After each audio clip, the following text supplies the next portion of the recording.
name is Mike Knigge and I am your host, and this is the week of October 19th, 2015. This week I'm going to continue my coverage for Magic Kingdom, talking a little bit about Gaston's Tavern, the new Fantasyland, Peter Pan's Flight, Mickey's PhilharMagic, and over in Tomorrowland, Cosmic Rays. Before I get into that, I have your news. This week they announced the guest narrators for the Candlelight Processional over at Epcot. People of the likes of Gary Sinise, Neil Patrick Harris, Whoopi Goldberg, Daniel Day Kim, Edward James Olmos, Anna Gasteyer, etc., etc. I mean, there are tons of people that are going to be there. It's going to be a fantastic event this year. Definitely worth going if you're into the whole Christmas thing. But this is an awesome opportunity to see some major star power in the Disney parks. So I highly recommend it. Obviously, Neil Patrick Harris is almost a regular these days with anything Disney. If you've been out to Disneyland for the 60th anniversary, he plays a major role out there.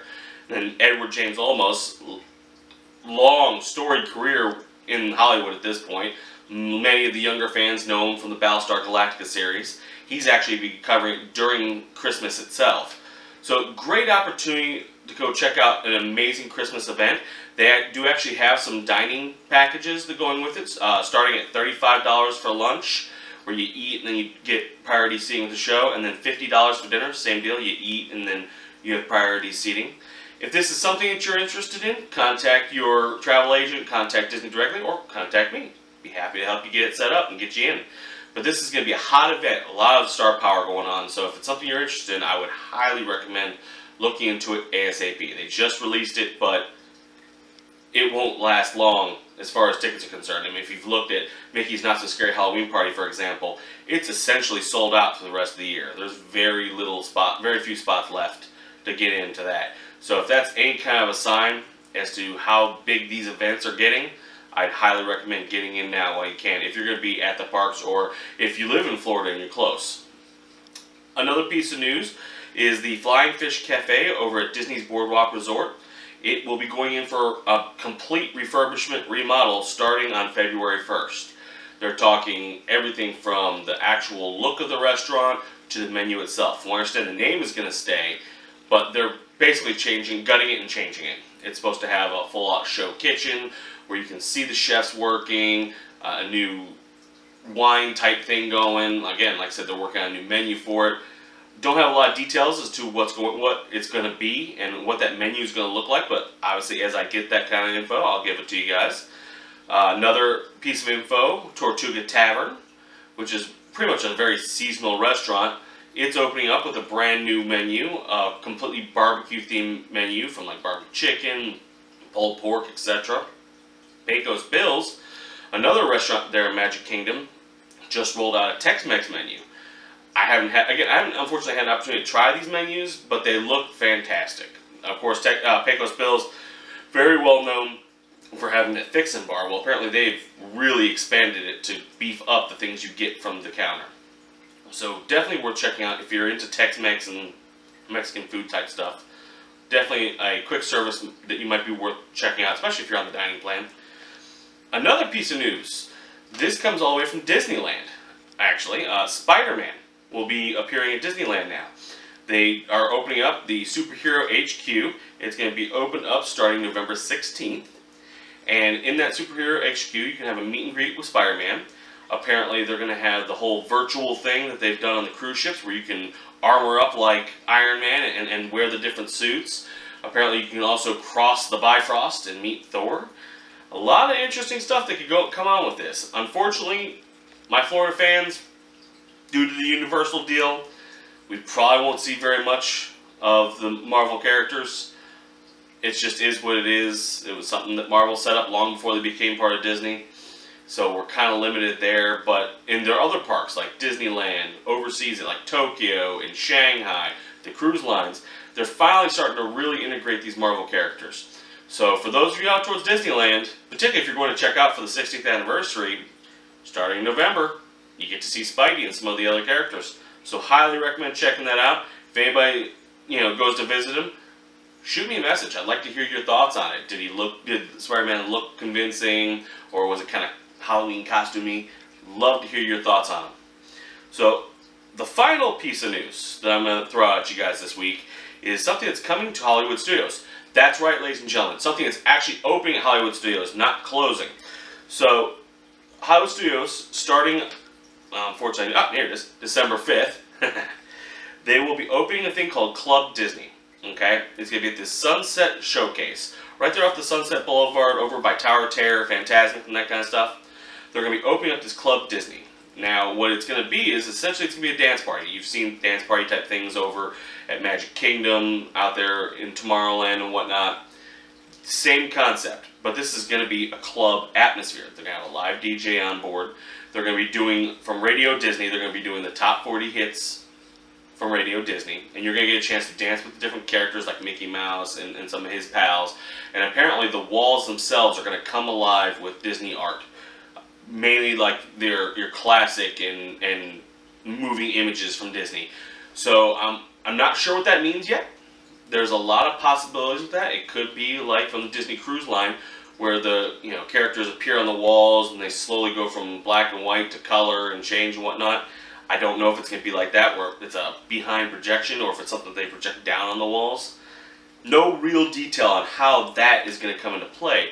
But basically, they're opening up a kid-friendly club in Hollywood Studios. From what I understand, it's going to be air-conditioned.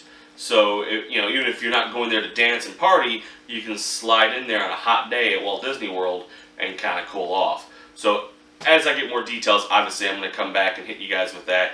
It sounds interesting. I think, particularly with the whole Hollywood vibe that they like to go with Sunset Boulevard, having a club would be kind of down that arena of type things. So I think this could be a great addition. Hopefully they do it well. The Imagineers aren't known for dropping the ball too hard frequently. They do make mistakes here and there, but this one sounds good. I think it'll fit with Hollywood Studios, or whatever it will be when they finally finish and rename it. But that's the end of the news, so let's go ahead and get into the meat and potatoes of this episode. It's going to be kind of a shorter episode, but let's go ahead and jump into it now. But before I get started, here's a quick video kind of covering all the stuff that we're going to be talking about. So enjoy, and we'll be right back.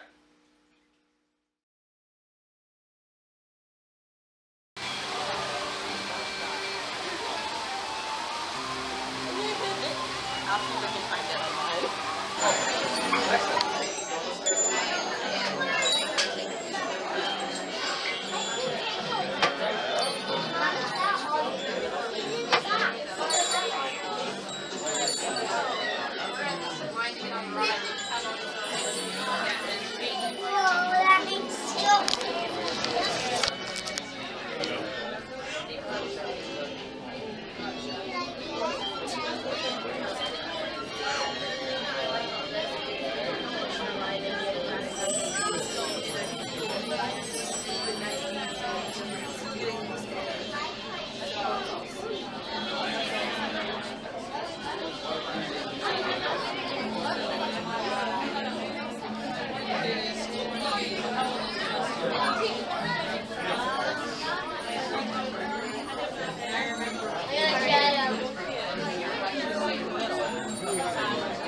Well, welcome back. I hope you guys enjoyed it. Like I said, it was kind of an amalgamation of everything. I know in the previous weeks I've kind of broken it up and did, you know, section by section, but I didn't have a ton of stuff for this week's episode, so I just combined it into one thing. So I hope you guys enjoyed it. Like I said, it's just a little taste of some of the things that, you know, we did. I'm going to start off talking about Gaston's Tavern. Now, Gaston's Tavern was a real gem for us. Okay, it really, I'd heard a lot about it, and I'd heard about the gigantic cinnamon rolls and LeFou's brew and things of that nature. And I'd heard these things, and I was kind of like, eh, it would be kind of cute to go into. But you know what? It really surprised me. My family went in, we ordered 2 cinnamon rolls, we ordered 2 little packs of apples, and of course we ordered a couple of LeFou's brews in the cups. Don't have them with me right this second, so I can't show you the cups. But we sat down, we drank that. Of course, we got some free cups of water from the counter just to kind of give us something else to drink along with it. And honestly, 2 cinnamon rolls and a couple packs of apples were enough to fill up a family of 4. And by the way, this was on the dining plan, but this was not a quick service. I mean, these things are huge, okay? They really should be a quick service meal by themselves, a quick service credit. These things were snack credits. We spent 4 snack credits on breakfast, and the cinnamon rolls were way more than big enough for 2 people to share at a time. Okay, so between that and the pack of apples each of us got, it was extremely filling for a breakfast on snack credits, and it was tasty. This thing is ginormous. It has great flavor in it. It has actually caramel and stuff inside it. It is unbelievably tasty. Now, I will say about LeFou's brew, there was a mixed reaction in my family. We all kind of liked it, but it's rich. What they basically have is it's a apple smoothie slushy kind of thing with caramel syrup in it. Now, the caramel, it's like a Monin caramel syrup that you would use for mixed drinks. So it's very, very, very, very, very, very rich. So I think personally, if I ever get a LeFou's brew again, I might ask them to back off the caramel, either do no caramel or back off and maybe only do like half the caramel I normally put in it. But, you know, my son loved it as it was. I believe my daughter loved it as it was. My wife, not so much. Me, again, I liked it, but I think a little less caramel for me would be better. Maybe it's the adult palate versus the kid's palate. I don't know. It was very sweet. But with that and the cinnamon roll and the apples came with caramel, it became a little bit of a caramel overload. So, how should I put this? It was very tasty, but again, personal tastes on how sweet you want things. So, very filling. And there were a lot of other things there. We just went for the specific things that we had been wanting to try. And, you know, it was that cinnamon roll. But it was very well worth it. Again, we had a breakfast essentially on our snack credits, and it was filling. It was really enough to get us started for the day. Now, it is a counter service thing where you get your food and you go to your table. It's very well themed inside. You've seen some pictures of the whole fireplace mantle with the picture of Gaston and his guy's antlers and stuff like that, his trophies on the wall. And then there's the gigantic Gaston's chair. Now, that thing was really cool. It's actually kind of comfortable too. But it was huge, and we couldn't help but jump in it. And at that time of day, when we went in for breakfast, like I said, we did this for breakfast, the restaurant was essentially empty. There were a couple people here and there. You got some people sitting down checking out the chair. It wasn't packed, it wasn't full. It was very relaxing when we went in there. And wouldn't you know it, as we're sitting there working on our snack, out the window is Gaston himself heckling the Disney fans walking through. Now, this is a meet and greet we really wanted to do, but we just had bad luck. Every time we went, we were catching the end of it, or he wouldn't be back for 15 minutes or something like that. And we had a fast pass, we couldn't make it. But it was funny because he was messing with people outside, and the table next to us was right next to the window, which was right behind where he was messing with people.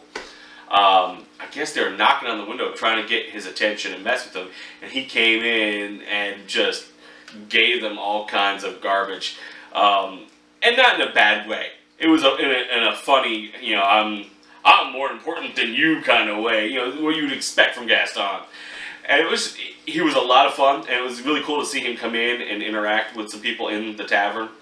But tons of fun. I wish we had gotten to actually meet him because I'd love to have some stuff from that. But hopefully maybe next time. But it's still, with him right outside the tavern, it pulls right into the whole theming of Gaston's Tavern. It's a lot of fun. The statue up front with Gaston and LeFou, really cute, really cool. So definitely we were a fan of it. We highly enjoyed it. I recommend if you guys are going into New Fantasyland and you're looking for a snack or a quick breakfast, highly recommend Gaston's. But speaking of New Fantasyland, I also want to talk about that overall. I don't have a ton of pictures from New Fantasyland because we're just enjoying New Fantasyland. But, you know, we've talked about the Seven Dwarfs Mine Train there.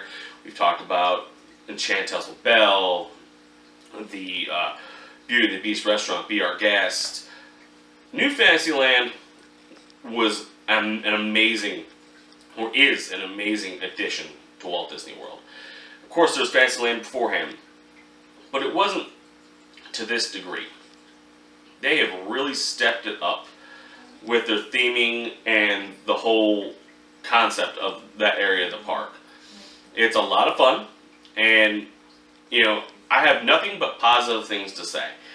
Gaston's very tasty, and like I said, that whole area is kind of themed in Beauty and the Beast because you got Enchantel's, you got Gaston's, you've got Be Our Guest, and then you've got The Little Mermaid, which we're going to talk about next week. Very cool with that whole castle. And then you got the classic things, like you've got It's a Small World, you've got Peter Pan, Pooh, the Prince Regal Carousel, you've got the new turrets that lead you into Fantasyland, where the evil stepsisters and the stepmother are waiting there to do a meet and greet with you. Unfortunately, again, we didn't get a chance to do the meet and greet with them, but they're there, and people who go and check them out have tons of fun with them. We loved it. It was a great time. Speaking of one of those rides, Peter Pan, that was awesome. That's the next bullet point we're going to jump on right now. You guys already saw some pictures and some video from it. The Peter Pan ride, they've done a complete revamp on the queue. The ride itself hasn't changed, although it's still amazing. It's still really cute to fly over London and see all the cars moving around, little lights, you know, to go through the whole experience of Peter Pan in that flying pirate ship. Always fun. But the new queue that they've added to it is very interactive. This is a direction that Disney is really going down with their new queues, is to make them interactive and make them fun. You noticed in the video where you saw the outlines, the shadows of the people, and they're reaching up and hitting bells or playing with the butterflies. That's an actual game. Those are your actual shadows, and you lift your arm up so you can get your shadow up on the wall, and you can play with the bells, or you can put your arm up and the butterfly will land on it. So, real fun thing to keep your attention. Also, Tinkerbell likes to fly through the whole queue area. So, like, you're over by the bed, I think you saw a little bit of Tinkerbell flying around the one pirate chest. I know the video was really dark, but, you know, she flies around, goes in it. Then she'll fly around different parts of the bedrooms of the family and mess with things. You know, the queue essentially is that lead up to the Peter Pan story. It's mainly in the house. So you see the bedroom for the kids. You see Tinkerbell messing with different things. You'll see the little dog house for Nana. Before you get into the actual house, you're actually outside and you see the windows where the parents are there. You see their silhouettes on the windows. It's really cool, really interactive. It's a darker queue, and it's very well air conditioned. So if you're coming in from the massive heat outside in Florida, it's a nice place to stand around and enjoy, as opposed to dying outside in the heat. So Disney's really going down a great road with these new interactive queues. I'll talk a little bit about Pooh here, not this week, but next week. And I've already talked about the Seven Dwarfs Mine Train. Although we didn't get to enjoy the queue, we've seen enough of the queue to know how awesome that one is. So, highly recommend it. Peter Pan by itself is a classic ride. And if you're going to Walt Disney World, I would always suggest checking out the classic rides. But now that they've added this queue, even more reason to go check it out. So, although Fast Passes are great, remember, Fast Passes get you around those queues. You don't go through them. So, if the wait's not that long, like 20-30 minutes, why not? Go enjoy the queue, because they are really stepping up the theming and even making that long wait well worth it, part of the overall experience. Next up is a ride. I wouldn't say it's a ride, it's an experience that my family loves. We've gone to it the last couple times we've gone, and we've gone multiple times, both times we've gone. We absolutely love it. It's a 3D experience. It is Mickey's PhilharMagic. Those who don't know what it is, basic premise, Mickey's getting ready to do a concert, and Donald is tasked with helping him set up, and Donald decides, hey, I can wear the sorcerer hat and I can do this concert myself. And anybody who's seen Fantasia and saw what happened to Mickey when he had that same very thought knows what's about to happen to Donald, because Donald has even worse luck than Mickey. And all kinds of craziness breaks loose. We go through the Disney universe visiting Lion King, Aladdin, and all kinds of manner of things. It's a whirlwind explosion at the hands of Donald Duck. And of course, by the end of this great 3D show where things really come out at you, Mickey steps in and saves the day.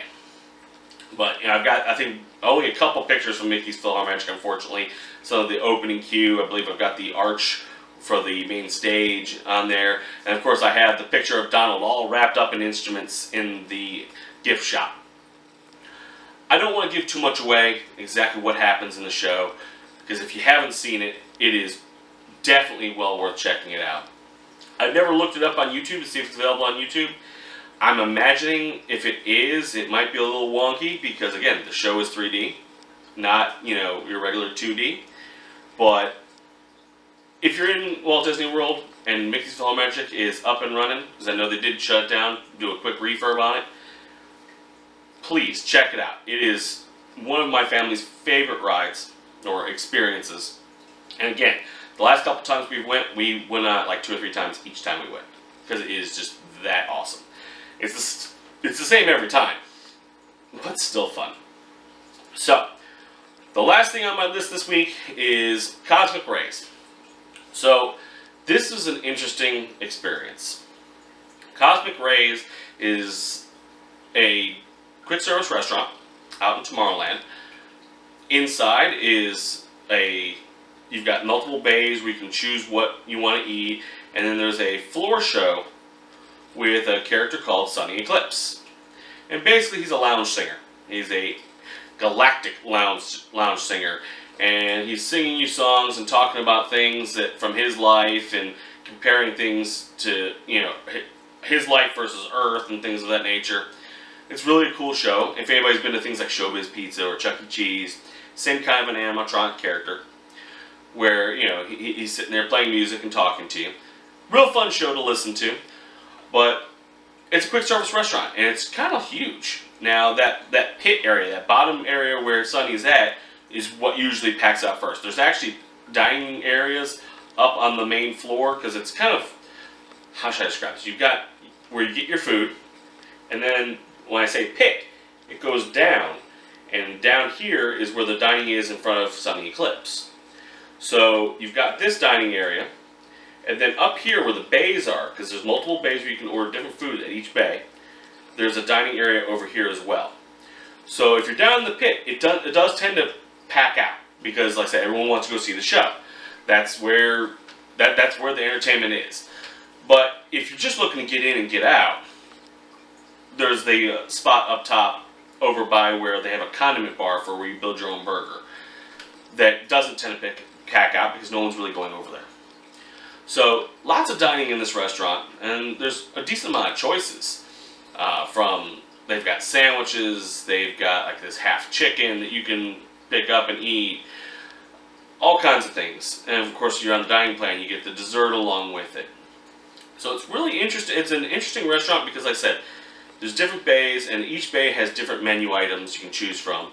So in that regard, it's complicated, because say you want one thing that's from one bay and somebody else wants something from another bay, then either A, all your magic bands have to be activated to use your dining plan, or B, the person who's activated has to go with you through the line, then go through the line themselves. we encountered this problem because we broke up and we didn't realize my wife's band wasn't activated for dining, or to pay for dining, or pay for anything for that matter. So her and the kids were in one line, I was in another line, and just about the time they were paying and realizing it didn't work was when I was just about to get up to order. And I had been in line for a little while. So I had to jump out of line, go help them, and by the time I came back, there was another line I had to wait through. So it's a little complicated because of that, but the food's good. It really is. The pit's complicated. Like I said, it packs out. And anybody who's been in the Florida heat and during the middle of just packed out times know that parents' emotions are frayed. And you got 4 people looking at one seat. When that seat opens, you're all going for it. And so there's definitely some headbutting if you're not careful. And we encountered that, unfortunately. But that's not the restaurant's fault necessarily. That's just people in general. So overall, we enjoyed it. It was a decent quick service. It was definitely well worth your money. The crowd, next time we go, if we go to Cosmic Rays again, we might not hang out down there with Sunny Eclipse, even though it was fun to listen to. We might go up to the upper dining room just to avoid the frustrated parents that are just trying to get their kids down there so the kids can see Sunny Eclipse. If we go again, we might be up top, but it just depends on the mood and how packed it is the day we go too. So overall, it was a tasty restaurant. I do recommend it. Like I said, it's a quick service and it's a good way to get out of the heat. I'm always going to bring that up. If there's an indoor location to eat, by all means take advantage of it. The one downside to this location is that it's not fill your own drinks. They're filling them up there at the counter. So, like all quick services, you can ask for a glass of ice water. I severely recommend that. Get your drink that comes with your dining plan and then say, hey look, can I get a glass of ice water? And get that along with it. So that way you have extra drink there because, again, on a hot day, you need to stay hydrated. Florida is always hot. So that's it for Cosmic Rays. It's a great quick service. It's something to think about. But again, if you're not too hung up on going to see Sonny and his show, take advantage of the upper dining area because it's generally less packed. And with that, that kind of finishes out the stuff I want to talk about this week. Next week, I'm going to cover Crystal Palace and the meeting the characters with Pooh and friends. We're going to talk about the Pooh ride, Winnie the Pooh ride. We're going to talk about Little Mermaid. I'm going to talk about the Halloween decor over at Magic Kingdom, as well as some of the Halloween decor you can make at home, you know, that keeps you in the Disney spirit.